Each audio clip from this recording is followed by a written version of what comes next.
दोस्तों, state bank of India SBI में जो है जूनियर एसोसिएट यानी क्लर्क की जो है पदों पे 13,000 से ज्यादा पदों पे बम्पर भर्ती निकल कर आ चुकी है और इसका ऑनलाइन आवेदन भी शुरू हो चुका है। 13,735 पदों पे देखेंगे ये बहाली है और ग्रेजुएशन आपने किया हुआ है किसी भी विषय से तो आप इस भर्ती के लिए फॉर्म को अप्लाई कर सकते हैं।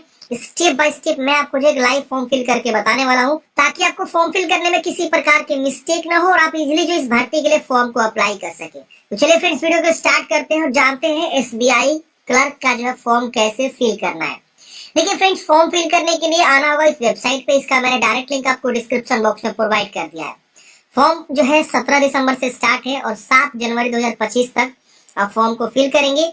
अगर आपको एडिटिंग करना है तो 7 जनवरी 2025 तक ही आपको मौका मिलेगा और प्रिंट आउट निकालने का जो है एप्लीकेशन का 22 जनवरी तक मौका है और फी पेमेंट जमा करने का भी सेम डेट है आपका 17 दिसंबर से लेकर 7 जनवरी तक। यहाँ पे आपको सबसे पहले क्लिक करके नया रजिस्ट्रेशन करना है और जब आप रजिस्ट्रेशन कर लेंगे उसके बाद से registration number, password, captcha code भर के लॉगिन करेंगे। रजिस्ट्रेशन करते वक्त ही आपको पासवर्ड देखने को मिल जाता है, पासवर्ड आपको जनरेट हो जाता है। हम इस पे क्लिक करते हैं फ्रेंड। जैसे हम इस पे क्लिक करेंगे हमारा जो है रजिस्ट्रेशन वाला जो है फॉर्म ओपन हो जाएगा। कुछ इस प्रकार से रजिस्ट्रेशन वाला फॉर्म ओपन होता है। यहाँ पे अपना फर्स्ट नेम, फिर फर्स्ट नेम को कंफर्म करना है, फिर मिडिल नेम। जैसे यहाँ पे देखेंगे, मान लीजिए आपका नाम दीपक है तो दीपक यहाँ लिख देंगे, फिर यहाँ दीपक लिख देंगे और लास्ट में कुमार है तो कुमार आप यहाँ पे लिख देंगे। और आपका नाम दीपक कुमार सिंह है तो आपको क्या कैसे लिखना है, मिडिल में आपको कुमार डाल देना है, ठीक है ना, और लास्ट में आपको सिंह डाल देना है, ऐसे, ठीक है ना। तो ऐसे आपको लिखना है। अगर सिर्फ दीपक कुमार, दीपक ही है, सिर्फ कुमार या सिंह वगैरह कुछ नहीं है, दीपक भी आप यहाँ पे इस तरह से लिख सकते हैं। तो ऐसे ही आपको जो है अपना नाम को लिखना है, फिर यहाँ पे अपना mobile number, confirm mobile number, email ID यहाँ पे लिखना है। मान लीजिए आपका ईमेल आईडी ABCD है और @ के बाद यहाँ पे क्या है वो आपको लिखना है। फिर ABCD यहाँ पे आपको जो है ये @gmail के साथ कंफर्म कर देना है। फिर कैप्चा कोड भरना है, सेव एंड नेक्स्ट करना है। जैसे फ्रेंड्स आप सेव एंड नेक्स्ट करेंगे यहाँ पे आपको एक रजिस्ट्रेशन नंबर और यहाँ पे आपको एक पासवर्ड देखने को मिल जाता है। आपका जो है पहला रजिस्ट्रेशन कंप्लीट हो जाता है। अब यहाँ पे आपको फोटोग्राफ अपलोड करनी है और नीचे में आपको सिग्नेचर अपलोड करनी है। यहाँ पे आप क्लिक करेंगे तो आपको फोटोग्राफ का जो है गाइडलाइंस देखने को मिल जाएगा। इस गाइडलाइंस में आपको बताया गया कितना केबी का फोटोग्राफ होना चाहिए, कितना केबी का सिग्नेचर होना चाहिए। तो फोटोग्राफ बताया गया है 20 से 50 केबी और सिग्नेचर बोला गया फिर 10 से 20 केबी के बीच आपका जो होना चाहिए। और यहाँ पे बोला गया कि ब्लैक इंक से आपको जो व्हाइट पेपर पे आपको जो यहाँ पे क्या करना है, साइन करना है। और यहाँ पे आपको पासपोर्ट साइज कलर फोटोग्राफ आपको यहाँ पे बोला गया है ये आपको अपलोड करना है। 200 बाई 230 पिक्सल में आपको जो है बताया गया है। अच्छा DPI का होना चाहिए। तो यहाँ पे आप फोटोग्राफ को चूज करेंगे। चूज करते हैं फ्रेंड्स आपका फोटो यहाँ शो करेगा, इसको कंफर्म कर लेना है। फिर यहाँ पे सिग्नेचर को चूज करेंगे, सिग्नेचर यहाँ पे आपका शो करेगा और इसको डिक्लेयर कर लेना है। देखिए ध्यान रहे यहाँ पे लिखा गया कैपिटल लेटर या ब्लॉक लेटर में आपको सिग्नेचर नहीं करना है, ध्यान रहे। और जो भी आप फोटो सिग्नेचर चूज करेंगे ना उसका फाइल नेम सिंपल होना चाहिए। जैसे कि बहुत लोग स्पेस दे देते हैं या कुछ स्पेशल कैरेक्टर यूज कर देते हैं तो वैसा वाला फोटो आपका अपलोड होगा ही नहीं। तो ऐसे आपको क्या करना है, चूज कर लेना है, उसके बाद से नेक्स्ट कर देना है। जैसे फ्रेंड्स आप नेक्स्ट करेंगे अब यहाँ पे आपको सर्कल पूछेगा कि किस सर्कल से आप फॉर्म भरना चाहते हैं। यहाँ पे देखेंगे आपको इस तरह से जो सर्कल का ऑप्शन देखने को मिलेगा। अब ये क्या है समझाते हैं आपको। देखिए जब आप नोटिफिकेशन चेक करेंगे ना तो यहाँ पे भी सर्कल वाइज ही वैकेंसी आपको देखने को मिलेगी। ये देखिए स्टार्टिंग में ही आपको देखने को मिल जाएगा। देखिए सर्कल जैसे अहमदाबाद में देखेंगे तो उसका जो स्टेट है गुजरात है और वहाँ का लैंग्वेज गुजराती है। यहाँ पे 1073 वैकेंसी है। और एक चीज विशेष ध्यान देंगे, जिस भी राज्य से आप फॉर्म भरे, जिस भी सर्कल से फॉर्म भरे, उस सर्कल का लैंग्वेज आपको पता होनी चाहिए। फॉर एग्जांपल अगर आप अहमदाबाद से फॉर्म भरना चाहते हैं तो आपका जो लैंग्वेज गुजराती है, गुजराती आपको आनी चाहिए क्योंकि इसका लैंग्वेज टेस्ट भी होता है कभी कभी। अब यहाँ पे जैसे भोपाल है, भोपाल में देखेंगे कि लैंग्वेज क्या है, हिंदी है और यहाँ वैकेंसी 1317 है और एक जगह पे आपको देखेंगे तो 483 है। तो आप हिंदी वाले जानते हैं, आप हिंदी पता है तो भोपाल से फॉर्म भर सकते हैं। तो आपको सर्कल यहाँ से देखना होगा किस सर्कल में आप फॉर्म भरना चाहते हैं। लखनऊ न्यू दिल्ली में देखेंगे तो 1894 वैकेंसी है। महाराष्ट्र में देखेंगे तो 1163 वैकेंसी है। लेकिन जहाँ पे आपको जो है ना मराठी लैंग्वेज आनी चाहिए, ये भी ध्यान दीजिएगा। मराठी आपको पता ही नहीं है, फॉर्म भरिएगा कोई फायदा नहीं, फेल हो जाएगा। तो आपको ध्यान देना है। न्यू दिल्ली में आप देखेंगे तो हिंदी है जिसमें आप भर सकते हैं अगर आपको हिंदी आती है तो वहां से भरिए जहाँ का आपका लैंग्वेज पता है। अब जैसे यहाँ पे बिहार में देखेंगे तो हिंदी और उर्दू दोनों है, तो अगर उर्दू आती है तो उर्दू भी आप फॉर्म भर सकते हैं, कोई दिक्कत नहीं है, बिहार से भर सकते हैं। यहाँ पे झारखंड में देखेंगे तो हिंदी और संथाली है तो हिंदी आती है तो भर सकती है। 676 पदों भर्ती है। तो ऐसे आपको चुनाव करना होगा कि आप किस जो है सर्कल से भरना चाहते हैं और उस सर्कल का लैंग्वेज आपको पता होनी चाहिए। तो ये विशेष आपको ध्यान रखना है, अपने अकॉर्डिंग यहाँ पे चुनाव कर लेना है कि आप कहाँ से फॉर्म भरना चाहते हैं, ठीक है ना। तो यहाँ पे आपको सर्कल चुनाव करना है। अब यहाँ पे सर्कल प्रीफरेंस फर्स्ट और सर्कल प्रीफरेंस सेकेंड, यहाँ पे आपको इफ सिलेक्टेड होगा तो उसके अकॉर्डिंग आएगा, वरना नहीं आएगा। अब यहाँ पे आपको अप्लाई करने के लिए बोला गया कि बिहार से अप्लाई करना था झारखंड, जैसे पटना हमने सर्कल चूज किया तो यहाँ पे दो मतलब सर्कल है, बिहार और झारखंड। तो आप अपने अकॉर्डिंग देख लीजिए कहाँ आप अप्लाई करना चाहते हैं। लोकल लैंग्वेज देखिए यहाँ पे आ गया ना, प्रोफेंसी टेस्ट में आपका टेस्ट होगा ही होगा 100%। तो आप हिंदी का देंगे कि उर्दू का देंगे, आपको चूज करना है। अगर हम यहाँ पे और कोई लैंग्वेज, बेंगलुरु मान लीजिए हम सर्कल चूज करते हैं, तो यहाँ पे हमको कर्नाटक आता है और यहाँ लैंग्वेज भी हमारा कन्नड़ आता है। अब बताइए कन्नड़ का प्रोफेंसी टेस्ट आप कैसे देंगे, तो पता ही नहीं है। तो सर्कल वही चूज करिए जहाँ का लोकल लैंग्वेज आपको पता है। नहीं पता है तो फिर आप वो सर्कल से फॉर्म मत भरिएगा भूल के भी। अब यहाँ पे पूछ रहा है कि क्या आपने 10वीं और 12वीं पे जो आपने ये जो लोकल लैंग्वेज चुनाव किया आपने पढ़ा हुआ कि नहीं पढ़ा। देखिए अब यहाँ पे और ये आ गया, वो पढ़ा लिखा होना चाहिए, मतलब जो आपने यहाँ पे लैंग्वेज चूज किया वो पढ़ा लिखा होना चाहिए। तो आपको यस करना है, तो 10वीं लेवल पे है तो 12वीं लेवल पे, और उसका सर्टिफिकेट आपको दिखाना भी पड़ेगा एविडेंस के तौर पे। अब यहाँ पे आपको जो है कैटेगरी बताना है, जनरल, फिर या तो ईडब्ल्यूएस या ओबीसी। तो आप अपना कैटेगरी सर्टिफिकेट यहाँ पे पहले से तैयार करके रखेंगे, सेंट्रल लेवल वाला ओबीसी या ईडब्ल्यूएस जो भी है। और जब भी आपका जो है डीवी होगा तो ये आपको फॉर्म भरने से पहले ही चेक किया जाता है। तो आप यहाँ पे जो है फॉर्म भरने से पहले डॉक्यूमेंट्स बनवा के ही फॉर्म भरते हैं। भले यहाँ पे उस डॉक्यूमेंट्स के बारे में जानकारी नहीं मांग रहा है, लेकिन आपको बाद में मांगा जाता है डीवी के समय में। चलिए हम यहाँ पे कैटेगरी चूज करेंगे, उसके बाद यहाँ पे सब कास्ट आपको यहाँ पे लिखना है, जिससे कि आप किस कैटेगरी से, किस जाति से आते हैं, जाति का नाम यहाँ पे लिख देना है। फॉर एग्जाम्पल मान लीजिए आप कोयरी है, ब्राह्मण है, भूमिहार है, चमार है, दुसाध है, ठाकुर है, जो भी आप यहाँ पे लिख देंगे।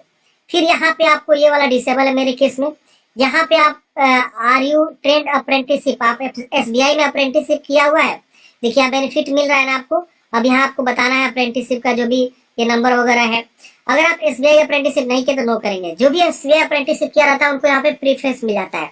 इसलिए बताता हूँ फ्रेंड्स, अप्रेंटिसशिप भी बहुत ही जरूरी होता है।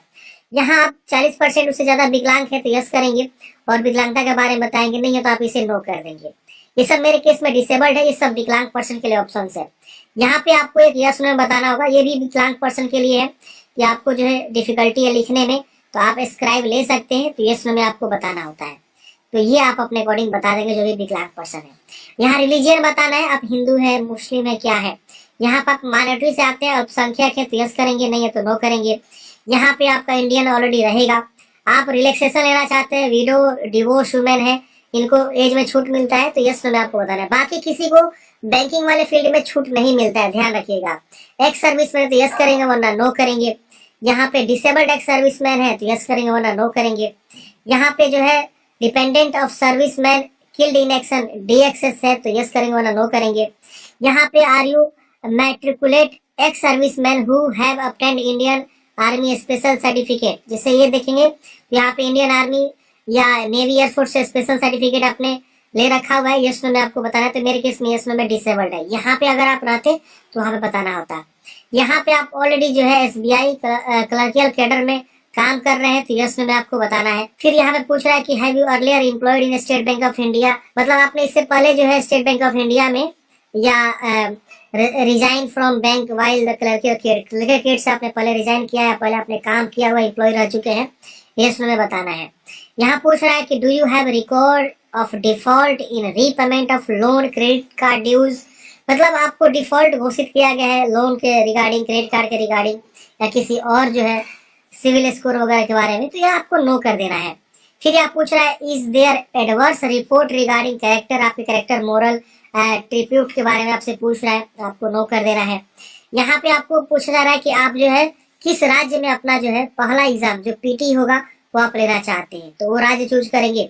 उस राज्य में आप देखेंगे तो एग्जामिनेशन सेंटर की लिस्ट आ जाएगी, जहां भी होगा वो आपको चूज कर लेना है।